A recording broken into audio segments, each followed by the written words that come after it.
हुए सभी मीडिया के साथियों का बहुत बहुत धन्यवाद देता हूं।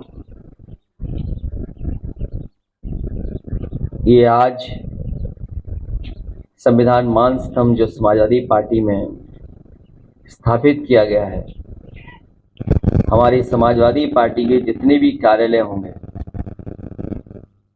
और महानगर के कार्यालय में भी इसी तरह का आयोजन समाजवादी पार्टी के कार्यकर्ता नेता मिलकर के करेंगे। और हमें उम्मीद है कि जिन बातों को लेकर के पीडीए और समाजवादी पार्टी का रास्ता है, उसी रास्ते पर चल करके समाजवादी पार्टी से और लोगों को जोड़ने का काम लगातार चलता रहेगा। समाजवादी पार्टी इकलौती पार्टी है जो हमारे संविधान में सिद्धांत के रूप में समाजवाद शब्द है, वो केवल इकलौती समाजवादी पार्टी में वो नाम आता है। जहां आज संविधान मान स्तंभ की स्थापना हो रही है, वहीं आज हम कारगिल विजय दिवस के तमाम हमारे वीर शहीदों को भी याद करते हैं। मैं उनको भी नमन करता हूं। मैं सभी लोगों का बहुत बहुत धन्यवाद देता हूं। नगर इलाके में कौन बचा रहा है, सोचो आप। सरकार में बैठे लोग, खासम खास लोग जिनके पास पैसा है, जिनके पास संपर्क है, उस हत्या का खुलासा नहीं होने दे रहे हैं, और जो दोषी हैं उनको नहीं पकड़ने दे रहे हैं। वो लोग बीजेपी के लोग हैं शामिल। मेरे में पूरी फाइल है कि जहां बीजेपी के लोग ही कानून व्यवस्था को बिगाड़ रहे हैं। तो कितनी कहानी बताऊं, ये तो कुछ जगह की कहानी है। और आप याद कीजिए, आईपीएस कितने दिन फरार रहा। कानपुर में जो दंगा हुआ था, मैं आपके सामने कह रहा हूं, कभी न कभी जांच होगी, उसकी दोबारा जांच होगी। वहां पर पुलिस ने जिस तरीके से पैसा वसूला है लोगों पर, और खासकर मुसलमान भाइयों से पैसा लिया है, झूठे मुकदमे लगा कर, डर दिखा करके, जब सरकार की जानकारी में आया तो सरकार को अधिकारी हटाना पड़ा। उस अधिकारी ने, उस अधिकारी के साथ मिलकर के लोगों ने करोड़ों रुपए वसूला था। कितनी कहानियां बताएं आपको, भरी पड़ी हैं। और फाइल अभी मुझे लोग देखे गए हैं, अगर फाइल का पढ़ दें तो न जाने कितना भ्रष्टाचार दिखा, ऊपर से ही देखेंगे। बताओ, आप अस्पताल जाते हो, ड्रोन की जरूरत है आपको क्या अस्पताल में भीड़ देखने के लिए? लोहिया अस्पताल जाइए, आप सिविल हॉस्पिटल जाइए, पीजीआई आप जाइए, क्या आपको ड्रोन की जरूरत पड़ेगी भीड़ देखने के लिए? आप किसी रेलवे स्टेशन पे चले जाओ, आपको जरूरत पड़ेगी ड्रोन की भीड़ के लिए, देखने के लिए? तो 10 साल रह करके इन्होंने हर व्यवस्था को खराब किया है। हर व्यवस्था, हर विभाग बर्बाद कर दिया। ये दावा करते थे कि मेडिकल कॉलेज बना रहे हैं, बताइए 13 मेडिकल कॉलेज नहीं बन पाए, जिनको एनएमसी ने मान्यता नहीं दी।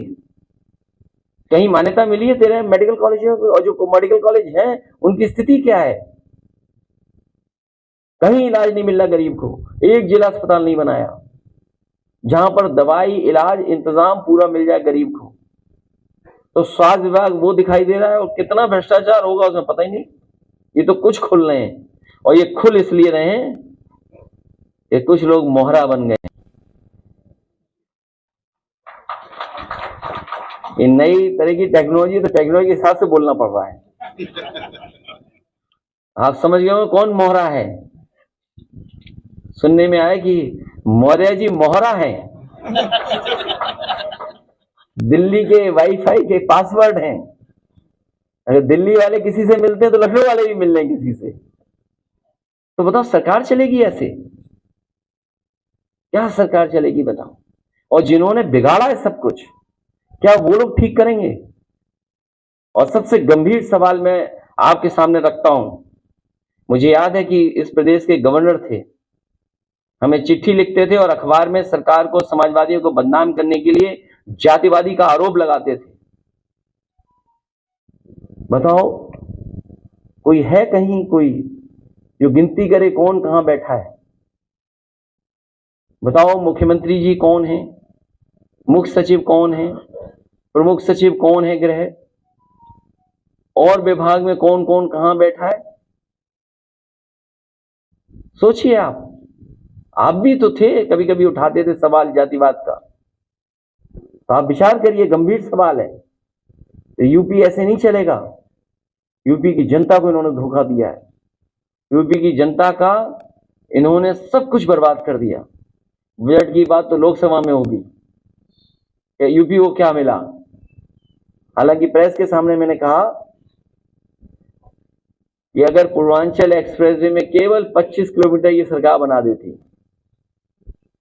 तो दिल्ली से भागलपुर तक आप एक्सप्रेसवे पे चले जाते। जिस गांव में जितना बना करके छोड़ दिया हम लोगों ने, उस गांव से आगे 1 इंच जमीन नहीं सरकार ने ली। अगर कोई गाजीपुर का हो तो वो जानता होगा, पखनपुरा तक छूट गई थी सड़क, उसके आगे नहीं सड़क जा पाई। आप जानते होंगे, हम तो जा ही नहीं पाते किसी कार्यालय या मंत्री से उठने बैठने। आप में से तो बहुत लोग उठते बैठते हैं मंत्री जी के, आप 70 कार्यालयों में घूमते हैं, आप जा सकते हैं। तो आपको हमसे ज्यादा भ्रष्टाचार पता है, लेकिन आप बताते नहीं हो। नहीं पता है आपको, ऐसा नहीं है कि आपको नहीं पता है, आपको सबको पता है, और आपको अपने विभाग का भी पता है। सबसे बड़ी बात यह है।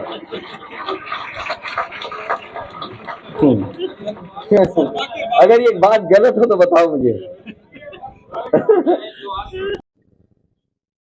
समाजवादी लोग आएंगे तो मदरसों को मॉडर्नाइज करने का काम और उनको सुविधा देने का काम होगा पढ़ाई को लेकर।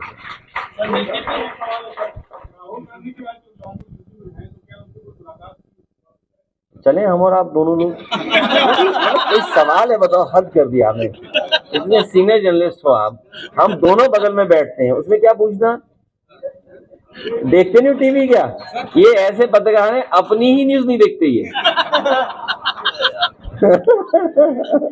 कमाल है भाई, टीवी भी नहीं देखते तुम। सर सपा के जो बागी है,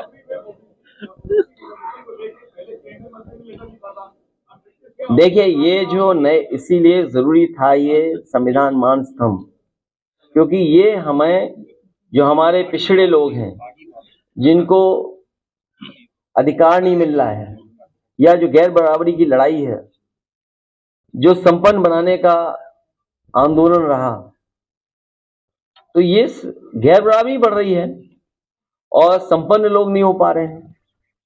तो उस लड़ाई को और मजबूत बनाना है हम लोग।